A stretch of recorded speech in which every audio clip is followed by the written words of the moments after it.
Well, good afternoon. Today's 9 June 2024. This is Jay Waters. I'm with the Voices of Freedom Project and the American Wartime Experience Museum. We're up here in Reading, Pennsylvania at the World War II show, the weekend, and it's my pleasure this afternoon to do an interview with Jay Buselli. Jay, welcome. Hey, great to be here. Thank you for inviting me to do this interview. Yeah, and if you would, could you state your full name, where you were born, kind of where you grew up, basic like that? So I'm Jay Buselli. I grew up right here in southeastern Pennsylvania, specifically Yardley, Pennsylvania, in Bucks County. Okay. And I know we were talking already outside, so some of these comments or questions now might seem a little redundant, but what branch of the service were you in, and what conflicts did you participate in? So I was in the Army for 6 years. I did ROTC starting in 2008. Graduated college there in 2012. Became a second lieutenant and joined the United States Army Field Artillery Corps. I did 2 deployments to Afghanistan, one in Coast and then the second in Kabul. Okay, excellent. And we'll come back in more detail, particularly the Afghanistan deployments. Yeah. But thinking about your family for a second, did you have relatives like your parents or grandparents or uncles? Was there could you just tell us about that? Anybody in your family that had served previously? Yeah, so my grandfather was a 20-year veteran of the United States Air Force. Unfortunately, I didn't have the opportunity to meet him. He also served in Korea, but while in Vietnam, actually was part of the operation that spread Agent Orange to clear out herbicide. So at the age of 48, unfortunately, passed away from tissue cancer. Wow. Knowing that, in the back of my mind, that was definitely one of the number of drivers that drove me into the military. But it's my connection to my grandfather that I never knew. But yes, that would be the extent of my family. That was in the military. Yeah, and that's unfortunate to hear the circumstances, but his commitment to service was important. Absolutely, it was definitely a driver. And in addition to that, my other grandfather that I actually did not know as well was in the Navy during World War II. Okay. And I think it's just the era where just about everybody served. But he served on a ship, and most recently learned a little bit about his background and how he was in the Pacific Fleet. So I do appreciate those familial ties. Absolutely, and that's a nice tie-in to this World War II weekend. Yeah. That you're here honoring the service of all the our ancestors or folks who came before us and served in World War II. Well, switching gears again for another second, think about September 11th, 2001, and the terrorist attack on America. Where were you that day, and just kind of talk us through what was going on for you that day and what your thoughts were. Absolutely. So I was in grade school at the time, and honestly, I forget which grade. I remember being in the classroom, and then clearly something had happened, but there was no communication as to what happened.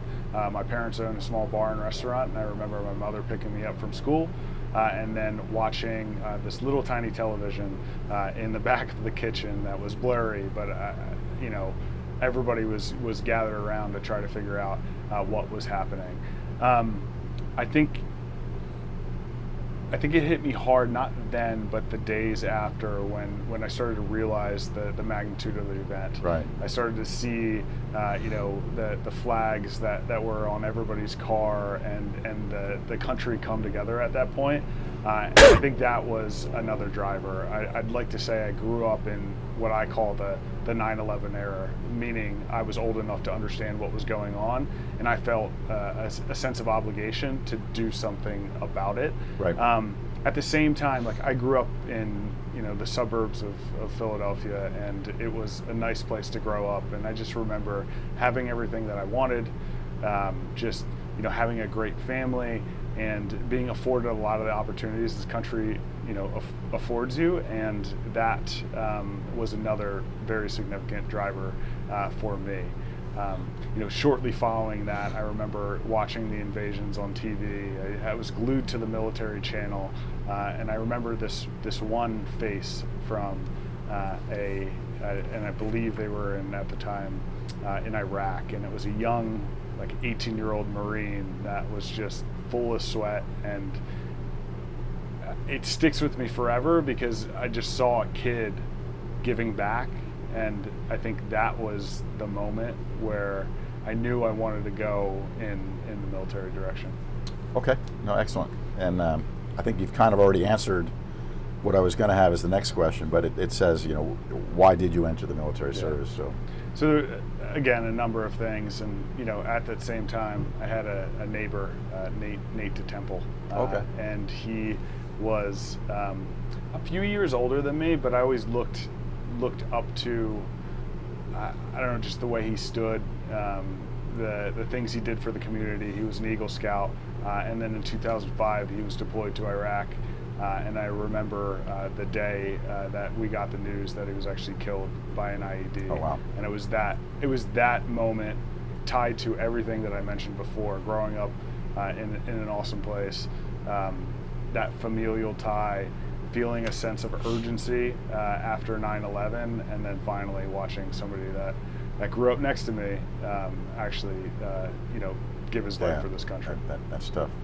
Well, what specifically then led you to the path? I think I understood you to say you did ROTC, yes, and then specifically for the Army. What led you to those decisions? Yeah. So not long after Nate passed away, I was of age to join the military. And I remember being 17 years old, going in the recruiter's office, asking how to join, learning about a program where you can sign up your senior year of high school and go in with a parent's signature. And I remember talking to my mom about it, and she actually cried and said, "You should go to college." And there was a little fight that happened, this is what I want to do. Right. But ultimately she said, just go to college. And I said, fine, I'll go to college. But I intend on doing ROTC. And then eventually, she was very proud of me in every step of the way. And what college did you go to? I went to Susquehanna University. Okay. It's a small liberal arts college in the middle of Pennsylvania, and enjoyed my time there. Studied biology, but at the end of the day, decided that active duty artillery or active duty Army was the direction I wanted to go. And so you completed the goal of getting the college degree, and then simultaneously you got commissioned. Was artillery your first choice, or yes. How did that process work for you? ROTC? So loved ROTC, and honestly it gave me a real sense of purpose in college. I was very academically focused. I also played ice hockey. Oh, wow. But at the end of the day, it was the Army and all the training that I could do. That was the priority for me. Made a lot of great friends, and it came down to deciding what branch I wanted to be a part of. And I think I mentioned before I was a biology major. Yeah. So part of me was like, okay, maybe I can do something with that degree within the military, maybe the Medical Service Corps, or go to med school. But ultimately, if I think back about what brought me to the military, those weren't the jobs I was thinking about. It was more a combat arm role, and ultimately decided with artillery, because I felt that at the time all of the combat arms were essentially either doing their job or doing infantry deployments. Right. So I figured I'd learn a skill and then Yes. perhaps go on a deployment as an infantry officer. Okay. Yeah. Well, so and I'm just trying to keep the timetable. So this would have been as you graduated. Was that May June of 2012? Yes, May Okay. of 2012. So now you're a brand new college graduate. Congratulations, and a second lieutenant in the United States Army. Did you start training immediately, or did you have some time off? What was the timetable for that? Yeah, so I participated in a program that basically put you on active duty right away. Okay. I was cadre for a cadet school at Fort Knox, Kentucky. Yeah. And had a ton of fun. Looking back and helping cadets. Well, now you're getting a paycheck. Yeah, exactly. College getting a graduate paycheck. working paycheck. Yeah. So it was a good experience. Also got me into my first shot at real Army leadership. I worked with drill instructors, cadets, and honestly watched cadets grow over the summer, and it was a very positive experience for me. Okay. And then where did you do your actual technical training? Yeah. So then directly after that went to Fort Sill, Oklahoma, and spent 6 months there doing artillery school, and then JFO school, Joint Fires Observer, and then pushed off directly from there to Fort Drum. Okay. Okay. So Fort Drum's your first assignment. Yes. Well, what was that like? Just showing up from Pennsylvania, and now you're at Fort Drum. Yeah. It's not too far from where I grew up. I mean, 5.5 hours in Army distance is roughly around the corner. So I was at just about the closest duty station I could have been at. Additionally, as a kid, we actually used to go up in and around the area to go fishing in northern New York. Okay. So it was something I was comfortable with, but did show up at the end of February, beginning of March, in my first real lake effect snowstorm. Yeah, I've heard about this, how cold and snowy it can be up at Fort Drum. So that was a bit of a shock, and at the same time, like, that is when 10th Mountain trains. For whatever reason, it doesn't seem like we do much training in the summer. It's mostly in the winter. So honestly, I hit the ground and I was out at the range days later. Yeah. So you're not on any kind of alert for deployments yet or anything, right? So what's a typical day like for a lieutenant in a field artillery unit up there? So my first role was a field direction officer. So when you hit the ground, basically you would get around 7 soldiers to run an FTC, of course, with a very experienced staff sergeant, an FDO. FDNCO really taught me, how to do my job, in addition to the training I got at Fort Sill. But a typical day-to-day, I mean, you're doing, maintenance, and you're doing planning, you're doing, gearing up for what is to come. And I hit the ground, and we knew a deployment was coming. So there was a lot getting shook up to figure out how the units were going to form to serve that deployment. Okay. Yeah, and then so at what point, it's 2012, probably into 2013, did you start getting a deployment order? What was that process like?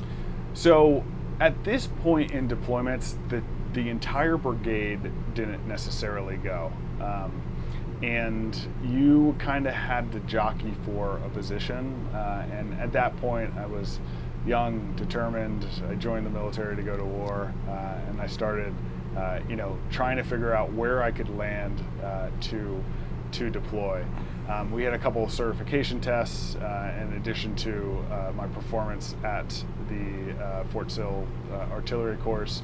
I had a talk with our battalion XO and was like, look, I'm ready to deploy. I'd like a position on a team to deploy, and I got selected to be the FDO instructor, a combat advisor to the Afghan National Army. Oh, wow. Okay. Yeah, so you weren't necessarily going with your unit. And so were there a lot of soldiers and officers who were jockeying or trying to get these positions? Correct. Like more people trying to get deployed than there were slots? Yes, because we didn't deploy as a traditional brigade. This was in the early stages of what is now called an SBAB, Security Force Assistance Brigade. So what they would do is form teams out of the existing kinetic conflict construct to serve that function. So to answer your question, no, not everybody got to go, but a significant amount. Well, so, and then what was the timetable and even just the mechanics of how you got from upstate New York to Afghanistan? Yeah, so to jog my memory a little bit. Hit the ground in March and ended up leaving at the end of the summer, maybe early October or early fall. 2013? 2013, correct. Yeah. Yeah. So in between there were a lot of events, obviously. I got selected to be part of the SFAT, as they were calling it, Security Forces Aid and Assist Team. So from there, we actually deployed to Fort Polk, Louisiana. Okay. And we did a rotation. And I went through Tigerland, which is this historic. It came about in Vietnam. and it's this course for combat advisors. There was actually a movie on it. It was pretty cool, looking back and being part of that. Yeah. And I learned to do what I was about to do. Actually, they had hired actual Afghan nationals to be part of the program. Yeah. So basically, I practiced teaching Afghan nationals that were hired actors how to shoot artillery in Fort Polk, Louisiana. Yeah. Then shipped off to Germany, where I taught the Bulgarians how to shoot the artillery piece, the D-30, which is a Russian howitzer that the Afghans shot. So the runway was actually pretty significant, and had multiple stages. But ultimately, by the end of it, I was comfortable, shooting our howitzers, but then also shooting a D-30. Yeah, that's a good point, because if you're going to be training a foreign nation's military, you got to make sure you know how to use their stuff. Absolutely, yeah. Okay. And it was a good setup. I mean, the Bulgarians did not know English, and they were Bulgarian infantry soldiers that we taught roughly how to shoot a D-30. But in Germany. In Germany, yeah. Okay. Yeah, so it almost sounds like some of the pre-deployment stuff was just as intense as what you were anticipating to happen once you got there. Yeah, I mean, intense maybe not, but the level of difficulty was up there as well. I felt that when I hit the ground, I saw a couple of scenarios that had already happened, right? You saw somebody that couldn't read and write well, and then teaching them math. You saw that language barrier. You learned how to talk with an interpreter. It was really set up in a good way. So yeah. Okay. I felt pretty. Well, so did you deploy from Germany to Afghanistan, or go back home in between? Back to Fort Drum a couple months later, and then deployed to Afghanistan. Landed in Bagram. It's a funny story, but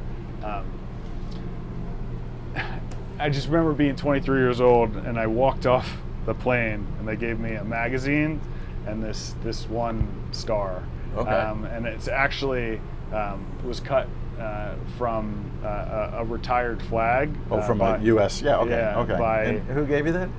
Honestly, we were coming off the plane, and it was a star and that 30-round force protection magazine, just until you totally in processed. But it stuck with me, and it's cut by Gold Star mothers, and they would take retired flags, and it was just a symbol of good luck, I guess. But I've carried it around ever since for some reason. Meaningful to you. Yeah. You kept it. You showed it to us. That's pretty cool. Yeah. That's pretty cool. So now you're in the Bagram area. Did you stay there, or did you move further out? No, so we stayed at Bagram just enough to in process, and then I pushed off to Camp Clark, which was in Khost, Afghanistan, and we were supporting with that base was basically there to support Camp Chapman, which is a Special Forces base. It was just over the mountain. It was in vicinity of Fob Salerno and Mattoon Hill, like a bunch of different like the eastern, north and east, right? Northeastern part. So we were just right on the border of Pakistan and Afghanistan. And when did you get linked up with your Afghan unit, or your first group of Afghan soldiers? So, I mean, the RIP, the relief and process took place almost immediately.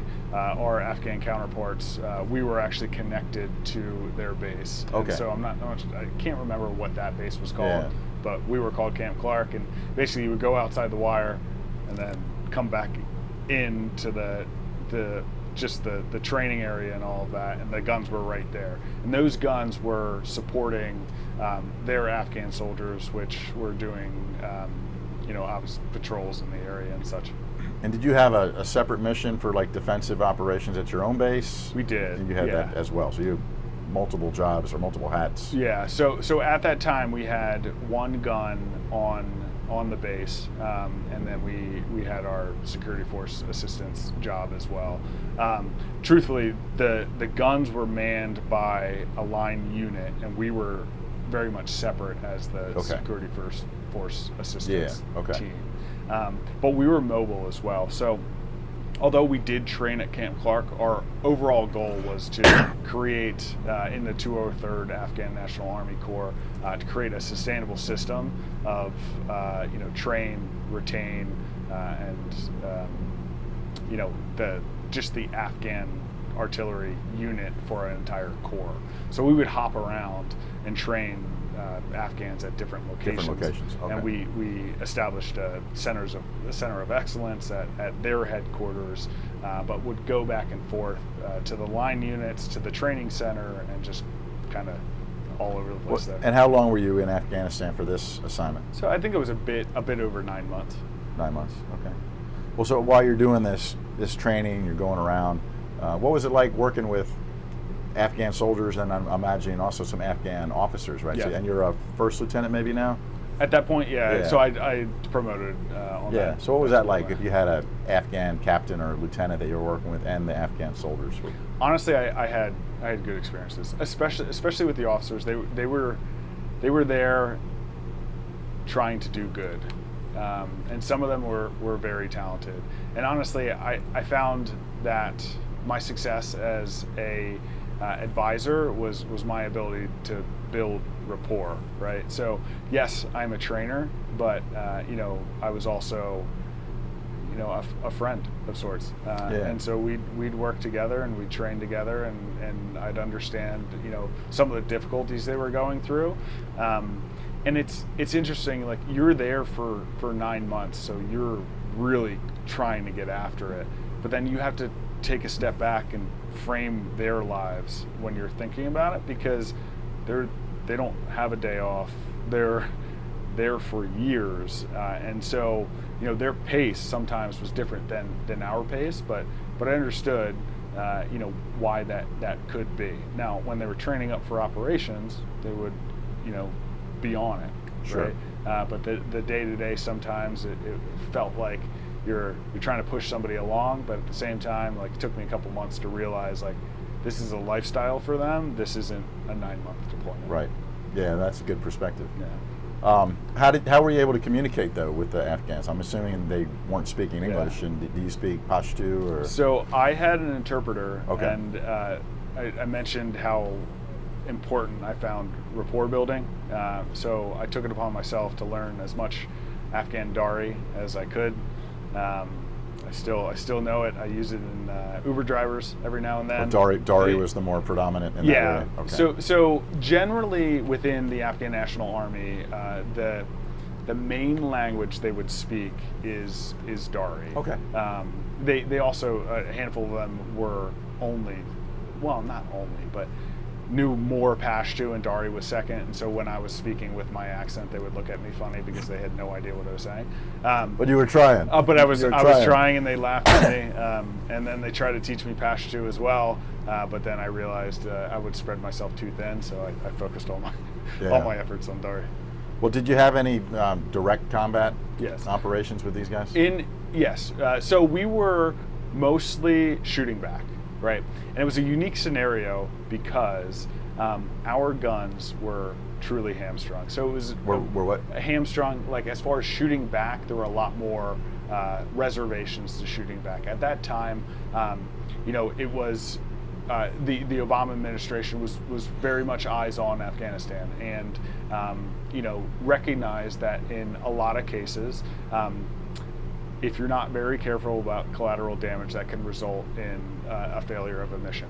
Sometimes I feel like they may have taken it too far, where we were afraid to shoot back, because we would get rocketed multiple times a week. We had a recoilless rifle hit the base, like all of those sort of things.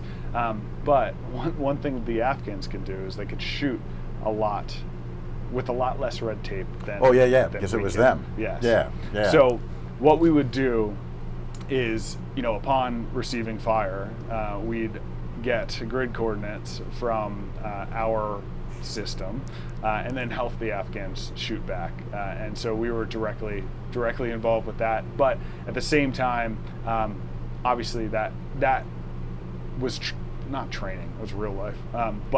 But it helped them just understand the process, and enabled us to retaliate. Yeah. And it was a unique scenario. Yeah. Yeah. Well, I'm trying to envision, or for the people watching the interview, so the bad guys are up probably in the hills or Yes. off in the distance. Could you actually see them, or you're just doing target direction of where it was coming from? So generally what would happen is they'd be between 3 to 5 clicks away, 3 to 5 kilometers away, and they would be in defilade, so like over the back of a hill, and or they would set up rockets on some sort of timer. Some things we were finding were mortar tubes that were iced, and so basically the sun would hit the mortar tube, melt the ice, the mortar would drop. We were finding 107 rockets mainly on sandbags with little timers on them. So essentially, most times when we're shooting back in this case, like we're often shooting at dirt, right? Because there's no one there. Yeah. But that wasn't always the case. We would have, one particular moment we had we took incoming rockets. We got the grid coordinates from our radar systems, so that's how we acquired the target. Our Afghan shot, and then we heard on the radios that intercept the conversation, Okay. like, oh, that was a bit close. We shouldn't shoot from here, and so learned a lot of cool things from that. But most moments you're not. In this case, for me, we were shooting at rockets that were laid out. Yeah, and this was a weekly or daily occurrence? Or? Yeah, so it depended on the time. So around, we had elections there or some sort of local elections, we would see a lot of fire around then. To answer your question directly, mostly like 3 to 5 times a week, I would say is accurate. And then some days were multiple times a day. But it ebbed and flowed. So you had Ramadan, there wasn't much going on because the local population isn't eating and drinking during the day, etc. So very. I guess I heard the term fighting season. There was like cycles. Yeah. Okay. And how accurate was the enemy fire? Were they hitting your base and stuff? Or? They were, but more often than not they weren't. However, we were a small base within a larger base. Yeah. So the Afghans actually got hit a lot more. There were multiple times when Afghans were hit and they actually came to the U.S. side for treatment. We were able to render some treatment so I would say when they shot, it would be more likely than not they would hit the base, and even far less likely for them to hit the little American quarter. Yeah, I think I get it. But they have before. They hit one of our Apaches. So there were very close calls with some of us as well. And were either the U.S. forces or the Afghan, were they sending guys out on patrols up into these areas? And, yes. And did you participate in that, or not on this deployment? Okay. So we truthfully did not send American forces often on those patrols. I believe it did happen once or twice over a 9-month period. Again, there was this apprehension to get involved at this point because there were heavy top-down restrictions on what we could and could not do. Yeah. So we would work to influence the Afghan National Army to respond to some things, but obviously that either worked or it didn't. More times than not, often they did not as well. Okay. But it was actually a tough neighborhood, and that was very well known. It was a rough spot to be for Afghans and Americans alike. How did you stay in touch with people back home while you were over there? So at that point, we had satellite internet, so it was pretty good. It would stay on most of the time. So I was emailing, Facebook messaging. I was just figuring out WhatsApp was working. So it was pretty good. We were busy, and I kind of often went radio silent just because days are long, times are off. I found it was very important to stay in touch with those back home. I wasn't the best at it, but it was good for me as a person, and obviously the right thing to do for my family. And what were your living conditions like, and the food? Yep. So I was in basically a plywood box with it was actually a mattress, but very small plywood. I guess we call them bee huts or something along those lines. The food it started off as better, and as better. It started off as decent food, and then it moved to the standard, like what felt like an MRE, but in a dish. Yeah. So kind of like went down because places were starting to close, and they were starting to pull people to bigger bases. And even at that deployment, I think 6 months into it, we had moved to a different location. Okay. There were still forces there, but they were starting to close up shop. But we moved to a more central hub in Gardez, Afghanistan. Yeah. And that's where we spent the last 2 to 3 months. Okay. Yeah, and some of these questions can cover either location. Yeah. And it sounds like you were pretty busy, but did you get some downtime? And if so, what did you like to do when you had a little bit of free time? Yeah, so a couple of things. One was I was going to school. Wow. So I was pursuing a master's degree at the time. And so at night, I would just be in the books, kind of doing that. Like I mentioned, trying to learn Dari. So I'd spend my nights doing that. Of course, a lot of lifting. There was a gym. Yeah, there was a gym. Yeah. A number of my friends started, so we would go on mission and come back, and Wall Street would open. So we tried to day trade. I lost more money than I'm going to say on this camera, but that was a unique experiment that I learned a lot of, and I'm glad I was 23 when I learned. Yeah. So that we did whatever we could to stay busy, and sometimes it was more beneficial. Well, you probably were getting paid combat pay, separation pay, exactly, tax zone, combat tax zone, and you probably didn't have many expenses. Exactly. So why not try to become a day trader with no training? Lessons learned. Yeah. Well, did you have any friends or colleagues, either American or the Afghan guys, that were killed or injured? Yeah. There were on that deployment 4 to 5. Honestly, like that deployment was actually not. We had units that were going out somewhat, and then other units that weren't at all. But as far as on the Afghan side, a number of maybe like 3 to 5 from our base.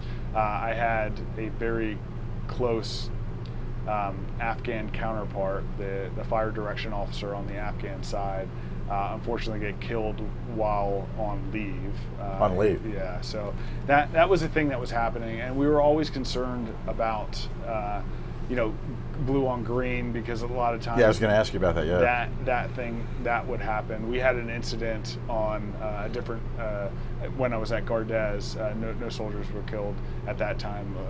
There was the individual trying to the Afghan National Army guy that turned. He was killed.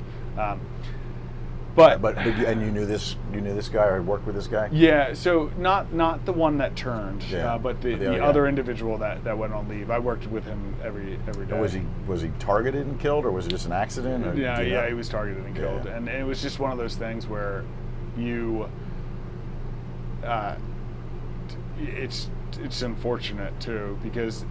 So when they were on their bases, they were removed from their family and going on what you would call like somewhat a deployment. So right, they were there for months at a time, and then they would go on leave.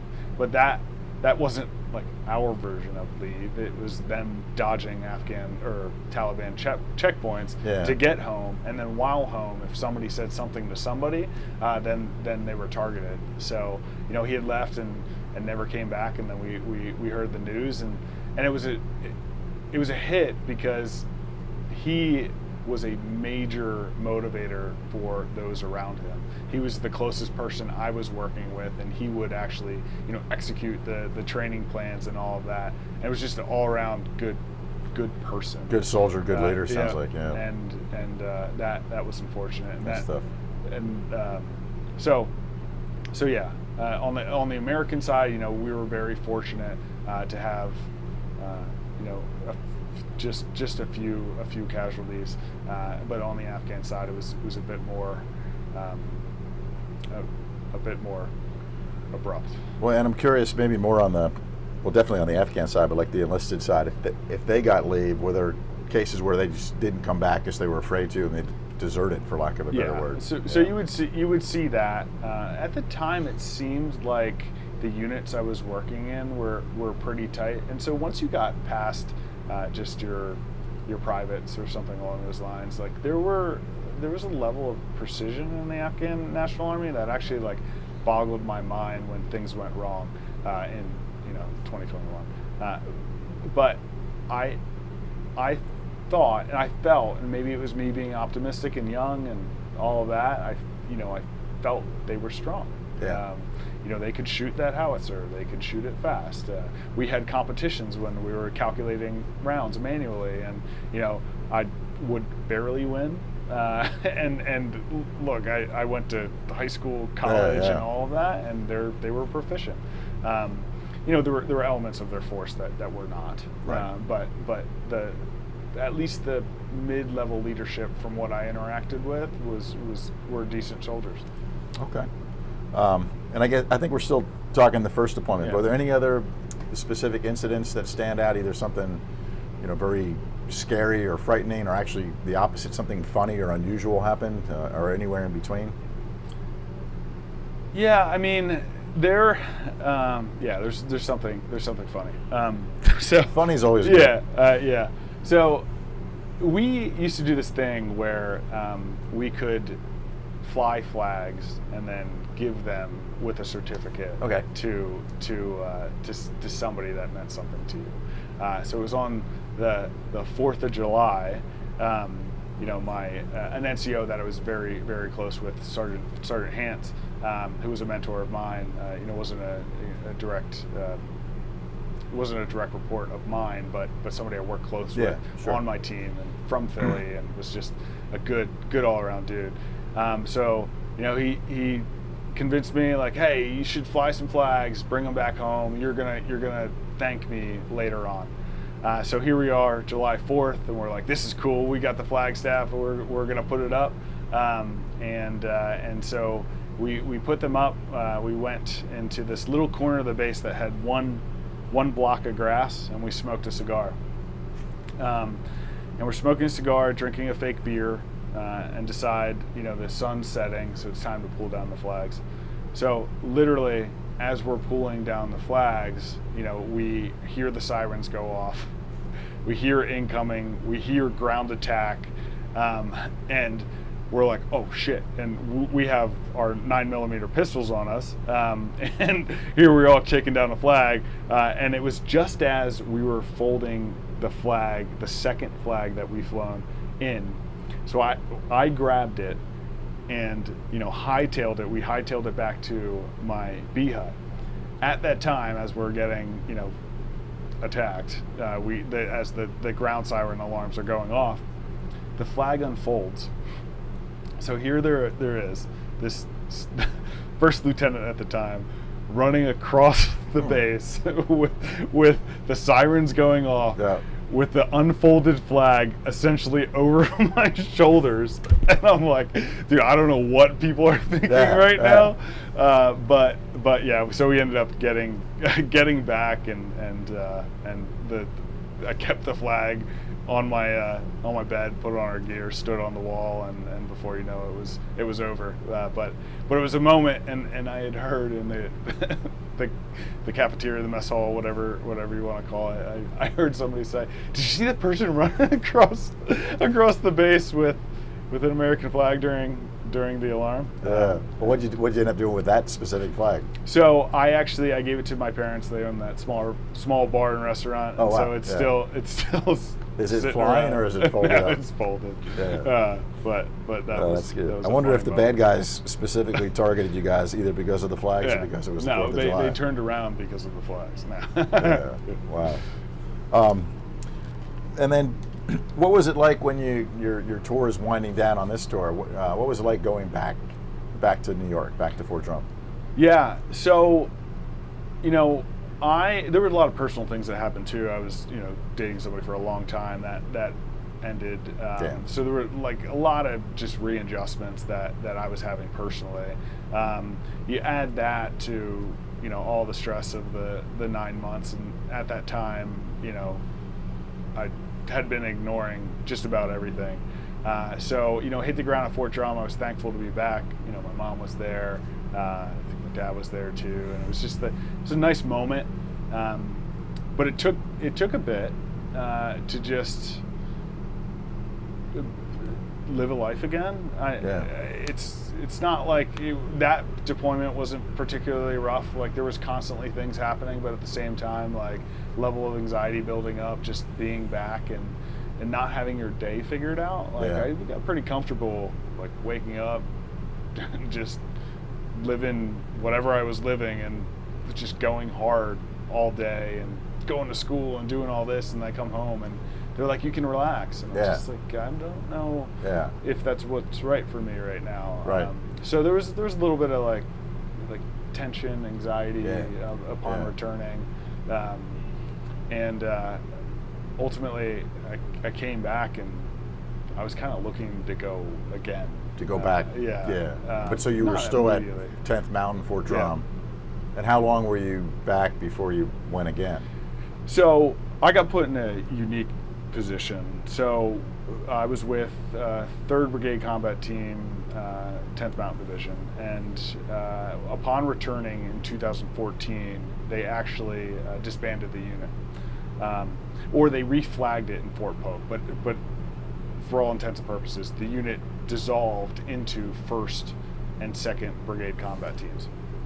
So, I was selected to go to 2nd Brigade Combat Team, and they were gearing up for another deployment. And I know some people, because obviously the people I were with got dissolved into these units, basically 50-50. But there was a question as to whether or not I was going to make it with enough time on the ground to go back.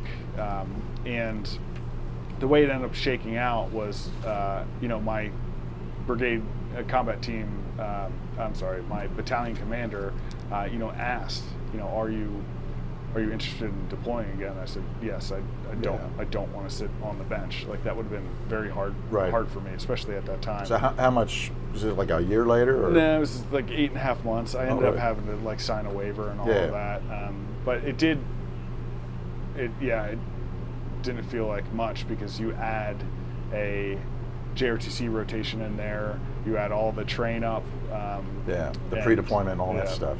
So it was a quick, like I look back at my 20s, I'm not really sure what happened. It was like kind of a blur. And were you still a first lieutenant? Yes, I was a first lieutenant. Still a first, and for the entirety of that okay, deployment. and this short period of time you were back up at Fort Drum, any other military schooling or anything you did, or? Yeah, so no, because we didn't have time. We did a lot of training, like JRTC. We did this one particular field exercise, and for any of those that see this interview and were involved, we can just think back to it. But it was essentially, 2.5 weeks in the middle of winter, in the middle of January, where I think the average temperature was still in the negatives, and it was one of the best moments of my military career, because it was just I was a platoon leader at the time. It was just me and my platoon, my company, my battery, just trying to survive. Yeah, and this was in upstate New York? And it was just cold. snowing like crazy. We would shoot the howitzers once, and they would just come out of battery, meaning the recoil mechanisms wouldn't work. There were things breaking, and it was just this huge leadership exercise of how to just overcome adversity, and that's all we got the entire week. But I think we all came back, and it's funny because I'm still connected to a lot of the unit, and every year when the pictures come up on Facebook or whatever, we're all talking about it. But it was a good exercise. Okay. Well, so then, as you get ready to go now, what specific unit are you with, and what's your duties going to be on the second deployment? So on the second deployment, my battalion commander had noticed I was part of a security force assistance team, and he thought it was good to put me in a position that just reflected some of those things. So I was the police liaison detachment commander within the Kabul security force, which was actually a one-star UK construct, and basically the United Kingdom was responsible for the security of Kabul at the time, and they had put my unit, which was a dotted line to that brigadier general, but worked exclusively with the police, and that role was truly like for me it just made me grow exponentially. So the reason that role came up was first, the police were everywhere in Kabul. They were the force that was on the ground. And what they were finding was after IED, VBED attacks, they would surround the situation because they were there and their job was security. And sometimes they would actually have an issue getting coalition forces into the security bubble after an event. And so they developed this unit to basically liaise with the commanders in Kabul, the police commanders in Kabul, to work through security dilemmas and then, just incidents of sorts. So you were based in Kabul itself? So I was at New Kabul compound, which is, I don't know, like maybe a mile away from Abbey Gate. Everyone knows that, the HKIA airport. But my role was to go to every police district in Kabul and essentially make friends. and do it. And make friends. Like make friends. I had to know that commander. I had to be able to influence the commander to do what we needed that commander to do. And so I was in a Ford expedition with my soldiers, a pack of 3 Ford expeditions, like literally crawling around the streets of Kabul, going into these little police district headquarters, and then working with their police force. So I would go in and I'd have a KLE, a key leader engagement, with the police commander, my soldiers, and attached retired police officers would train their police force, right? So that was like you American retired police officers who weren't really in the military. They're So this is definitely a train and advise or influence key leader. So it was such a unique role. I mean, I was just shocked that they were giving it to me, honestly. And it's funny because you go back, just one deployment, it was a captain promotable. One deployment before that, it was a lieutenant colonel. A deployment before that, it was a colonel. And it was funny because my battalion commander gave me a book, and it was The Bear Comes Over the Mountain. It's a book on Afghanistan, essentially, and the Russian invasion. And what you saw was over the course of the Russian deployments, over the course of the Russian war, the literal same thing happened. Like, an advisor to a general used to be a general, and then by the end of it, it was a lieutenant. And at that time, I had multiple police commanders with more military experience than I was alive. So I took a different approach because I had to. I became like the favorite nephew. Like, I'd come in, I'd be speaking Dari, I'd be taking pictures and just so that as soon as something happened and I got on the phone, they would just do it because they knew me. And so one of those scenarios, for instance, the Brits got hit just like 2 kilometers south of us, and I was able to shut the street off by working with that commander so that our people could come in and I'd be quickly behind them to create that security bubble, tow that car out without the threat of secondary IEDs and all of that. But it was really magical. Like, it took me like 3 or 4 months to get there, but we were working together. We would call them up. I'd go there and And you don't have any police training or police background. This was more leadership and like tactical security type stuff. And that's common all sense. it was. Yeah. And so, I mean, there were just countless time, like just, dozens and dozens of incidents, whether they're V-bids, we lost a surveillance balloon that we had to get, a number of things, and that was a different scenario. That was a wild day. I think. Were you allowed to talk about the balloon that disappeared? Or? Yeah. So it was actually a collection of very unfortunate events, and I think you could still look it up. I believe it was called like Black Friday in Kabul. So I had been on a mission, and I stopped by police district headquarters, conducted some training, talked to that police chief. And then on the way back, as we were driving, we heard there's a bird down, and I'm like, "Excuse me, there's a bird down," and a British Puma had, and I hope that's what it's called, but a British helicopter had tipped a PTIDS balloon, which is the surveillance balloon, tipped the tether line. Just flying by it, had dropped on a base, and unfortunately that whole crew died, and there was of the helicopter. There was a number of injuries, but at that time, this balloon floated off and dropped in the most densely populated part of Kabul city, and my battalion commander called me up, and because no one would know how to get to these places, because I was one of the only units aside from the special forces teams that were driving these vehicles that could fit down some of these streets. So in the middle of the night, we had to work with the police, and this is where it all kind of came together. And of course, there's a ton of events that happened between here and there. That was actually shortly after that British convoy that I just mentioned that was the mission I was on. Was securing that whole mess that happened, and then shortly after, the helicopter went down, and the PTIDS balloon went over. So anyway, middle of the night, I'm on a street, blocking it off with the police commanders, and then we had British commandos that were scaling a building to get the sensitive camera off of the balloon, and then I'm the one that's dealing with, well, you're not going to take the balloon. Because the entire canvas, whatever it's made out of, the plastic balloon was just sitting on top of somebody's house. So that is something I had to work with. And you think that the British wanted to take it, or the Afghans? No. So if you could imagine this huge blimp. Yeah, it sounds big. Right. The blimp goes down and deflated across multiple people's houses. Yeah. Right.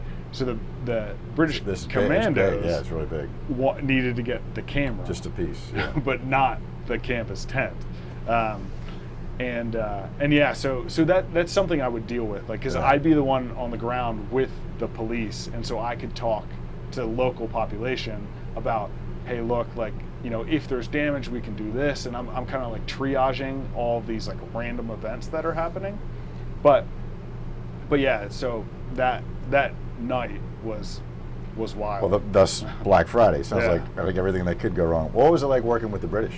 It was great. They were different. I could. You asked for a funny story. I remember. So what was unique about it was they work on different deployments. They were like 6-month deployments, or even shorter. So we had a group of the 2nd Anglican Regiment and then 2 Scots.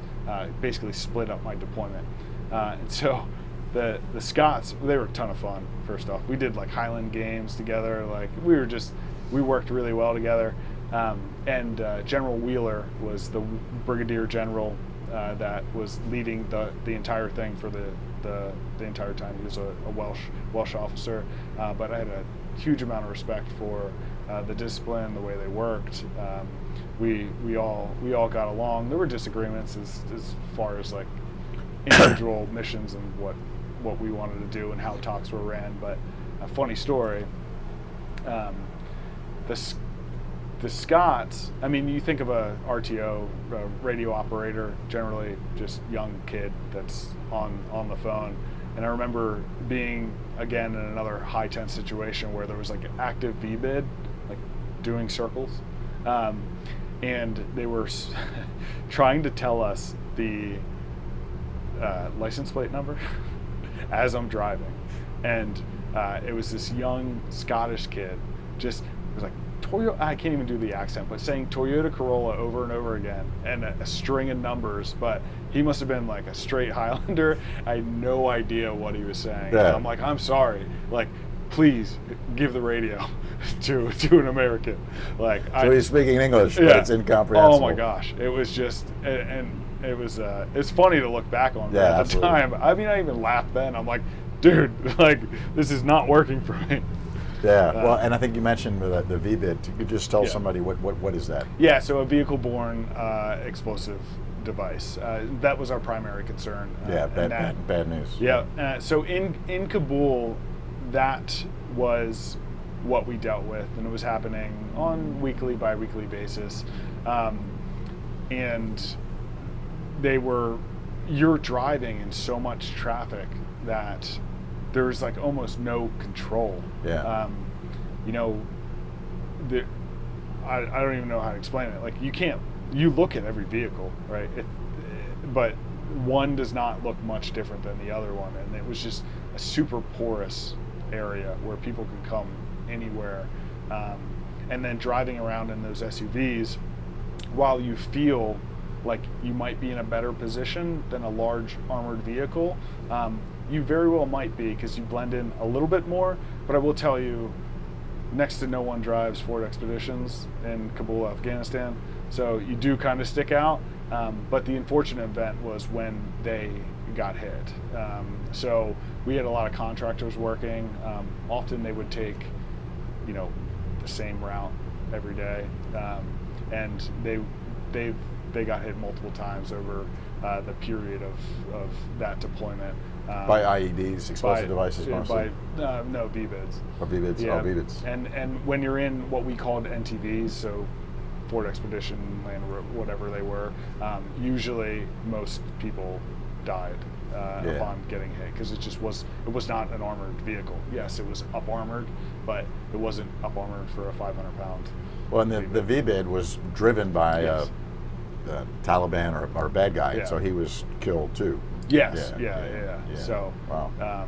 So there was always a double-edged sword about driving those vehicles. Like, I couldn't do my job without them, but at the same time, it was like I felt we were putting ourselves at an enormous amount of risk. But that was our job. So. And what timetable was this? This was 2015 to 2016. So we jumped out early 2016. And it wasn't that much longer from your first deployment, and it was now you're in the capital of the country. Different. But did you have a feel of how things were going, or from your perspective, you saw two different areas. Did you have a sense that the Afghans are going to be able to win this thing and maintain their country, or it was too hard to tell? So it was interesting. Two totally different areas, right? I'm in rural Afghanistan, and then the biggest city in Afghanistan. Exactly. In rural Afghanistan, just for instance, I had not seen a female for 9 months. Like, literally, like, it's different culture, like, just in their own world. And at that time, like, my exposure, like, I just think they wanted to be left alone. They didn't want to be part of anything. Like, they didn't care what was going on anywhere else. That was like coast Afghanistan, and we are what we are. Like, just hold up.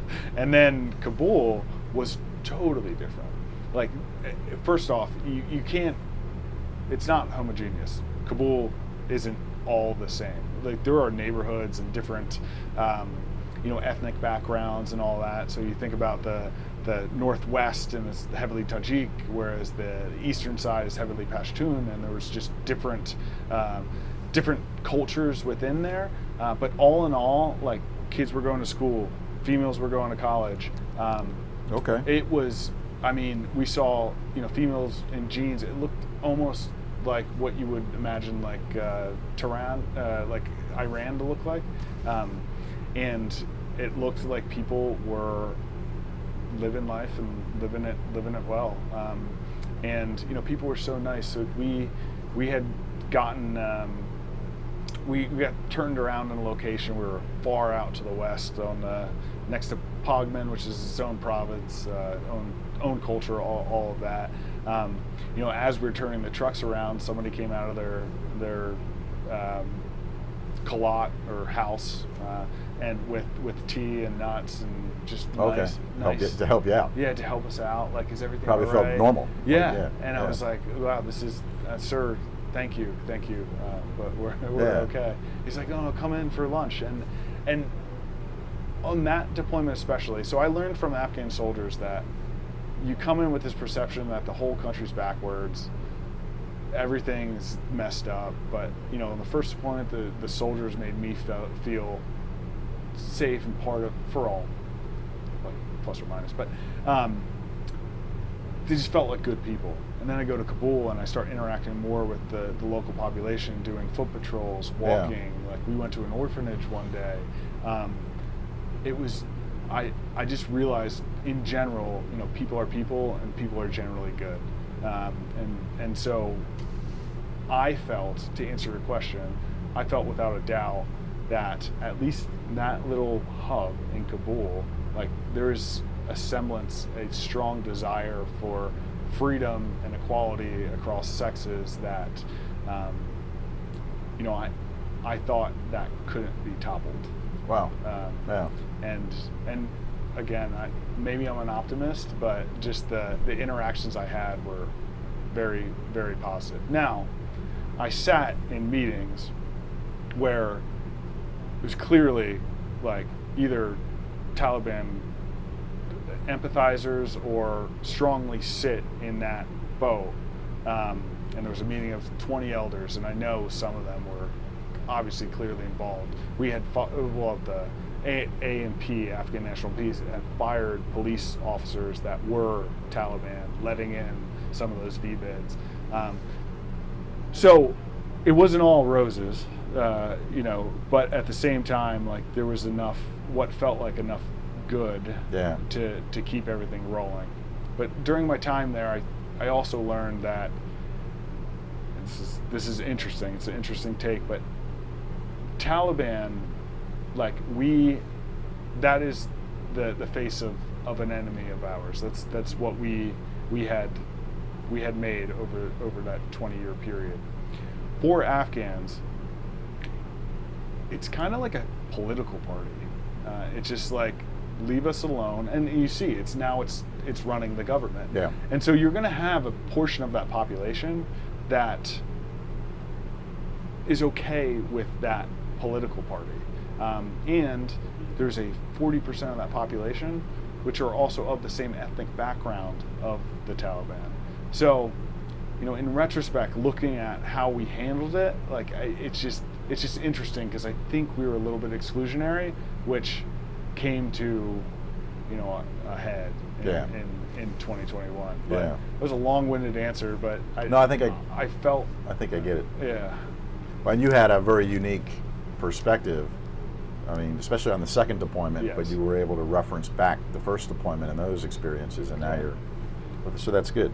Yeah. Well, so the next couple of questions can kind of jump around to either deployment or just your observations. Do you keep in touch with buddies, the American buddies, or even an Afghan person from either one of those deployments? Yeah, so I do. I keep in touch with a number of them, particularly one person that I felt shaped me as a leader, and that was Sergeant First Class Torsello. At the time he was the staff sergeant.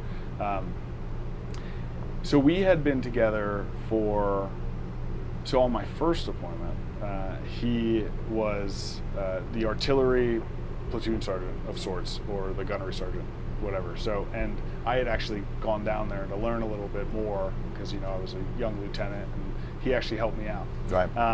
Fast forward, he becomes the gunnery sergeant of my platoon when we were during that 9-month training between the second deployment.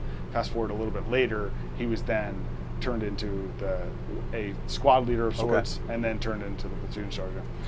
So together we just did a lot, and he taught me how to lead. He taught me how to just be a good officer. I mean, he always told me what was right, what was wrong, and when I wanted to do something that maybe he disagreed with, he would say, "Sir, we're gonna get this done," and he would. He was just a good dude to me. I keep in touch with him, a lot of my soldiers. Yeah. From an Afghan perspective, I have 2 of my interpreters that I keep in touch with, because honestly, I just feel like that relationship between a leader and their interpreter is just like it's hard to explain. Were they able to get out of Afghanistan? They were. So there were some that didn't, but that was one had come over just before it all went down, and then one, we were contacting him, like trying to figure out how to make everything happen. All of a sudden, like he went radio silent. I was trying to help different people out. You weren't in the military anymore now, right? You were just helping them out because. So it was interesting because you form a network, right? And so I'd reach back to somebody who knew somebody on the ground, and I literally got them on WhatsApp, and I'm like giving names, times they served with me, all of this, like. It was crazy how it was all happening, and I don't even remember how long it was. It felt like forever because I wasn't sleeping, and I had a friend who had family, and we were all just trying to get together to get as many people out that we felt were the right people to get out. And in most cases, it didn't happen. It's just bottom line, and that was a tough time. But you tried, and I'm sure there's some success stories in there. So you gotta. Okay. Well, I know you're not in the military anymore. So how did your transition go, or what led you to decide to get out? So when I came back from my second deployment, I told you there was like a period of like anxiety and a period of like not feeling quite right, and after a couple months that went away. That was cool. Like I was and I was preparing for the next one, and so life was good. I was already like head down doing that. I came back from the second one. In that time, it's just instead of 3 or 4 months, like it was, 8 months, 9 months, where it was just like this transition back. It just felt like it like compounded on each other. I also was like, okay, where do I go to do this again? Like, because you look at myself on paper after that second deployment, like I'm a just pinned captain. I have 2 deployments. I had great awards, and I looked very, very good, and I was very career focused. I still am. So I was like, "Where's my next deployment?" And I said that out loud, and I stopped myself, and I was like, "That is probably not good for me," because I look back and I don't really remember from 23 to 27. Like I do, but I just mean it was like. Such a just head down, just age. Because they were all deployments. I'm 35 or 34. But same. Okay. And so it was just that time period where like personal relationships, like just personal well-being, and all of that just seemed to just compound, and it was like I need to slow down a little bit. At the same time, I had a knee injury. I was like looking forward 20 years. Do I think I'm going to be able to run in 10 years or something? Be able to stay, to keep on promoting and do all that. And I was like, I think I need to slow down. So I decided to go to grad school. I look back at some of my colleagues from undergrad, and they were going to prestigious colleges and getting PhDs, and I was a nerd, so part of me was like jealous about it. So I'm like, I'll go do that. So I decided to get out. I got an MBA, just 2 hours south of Fort Drum is Cornell. So I visited there. Cornell University, And I decided to go there. I got an MBA, and then, I think, and right now I work for Johnson & Johnson, and haven't looked back. I think there's an element of service I'll never walk away with. I'm a big volunteer with the Travis Manion Foundation. Worked heavily with them. I actually worked with an Afghan family that just came over from the whatever you want to call whatever happened. So I got to help them during their transition. I go to schools next week. I'm going to a cadet academy for the state police, and I still need that feeling of service. And now I work for a company that helps patients. Yeah. So you're working full time. Yeah. And you're doing all this too. That's great. So that's kind of how I transitioned out, and kind of how I still try to give back and stay connected. Yeah, and you almost kind of already answered this, but and how do you think your wartime experience specifically affects your outlook and why you do those things?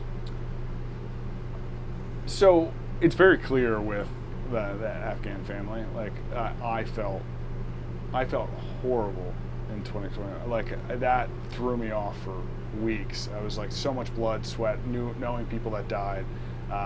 Just the attack at Abbey Gate and the hundreds of people. Like I had to do something. I tried to get people out, but the Travis Manion Foundation set me up with that family. Like actually made me feel good about what I could do to help people. And I know when I was on the ground, the people that I helped, hopefully, for that period of time, felt good about it. But aside from that, how does the military? Can you ask that? Well, it's just kind of, and I think you've kind of already answered it, but the wartime experience affects just your outlook on life. Yeah, and your day-to-day perspective. I'm just thankful. Before I joined the military, I was thankful to come or to be in the United States, to grow up with opportunity. It opened my eyes to how thankful I should be, and it was even more than what I was. Not everybody has it great, but we're lucky. So that's kind of how it is. Well, we both mentioned how the end was very disappointing. I was there for a year in 2005, 2006. You were there multiple times. What do you feel about how the way it ended and how that was handled? If you want to answer that, you don't have to. Yeah, I can. I feel like it's tough, right? Because we went in there for a specific reason, and that was to basically remove the terror training grounds of Al Qaeda, and help ensure a scenario like that wouldn't still be there. Of course, to get Bin Laden. Then we took on a different role. And I'm not saying that I don't think it was the right role, but we took on the role of building a nation. We decided to give up on that in some way, shape, or form. I don't necessarily think it was the wrong thing to do, but I think there were a number of ways that it could have been done to make it less chaotic. Right, and you look at any one thing, and look, I'm armchair quarterbacking this, so I don't have all the right answers, but it's just interesting that we pulled out at the time we pulled out, where if you pull out perhaps in January, or you keep Bagram open and you have more standoff, you have just a more structured approach from leaving, for leaving, that less tragedy may have happened. Now, I don't think it could have ever happened cleanly. I just think the way it happened was a bit unnecessary. Yeah. And it happened pretty quick. It just kind of steamrolled or snowballed. Yeah. Well, so the second to last question is kind of a very broad one. You can answer however you like.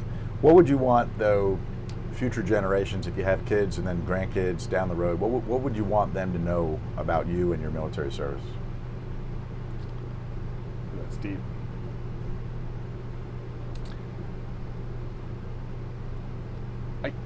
I came into it with a very strong goal, and the goal was to give back.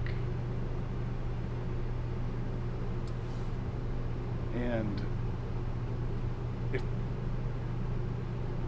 at my time, in Afghanistan, I felt that I was able to do that for the people on the ground and the people to my left and right. And there were things that happened, such as the withdrawal, that put that into question. But I think I was trying to give back, and I think I accomplished that at the end of the day. Yeah, no, I mean that's well said, and I know a lot of guys don't like talking about this, but you were highly decorated, Bronze Star multiple times, commendation medals, different medals. So I think you did everything that they asked. You stepped up multiple times to volunteer, and short of anything else you want to add, I just, from my perspective too, as another veteran, thank you for your service, and I think you got it all put together. Thank you.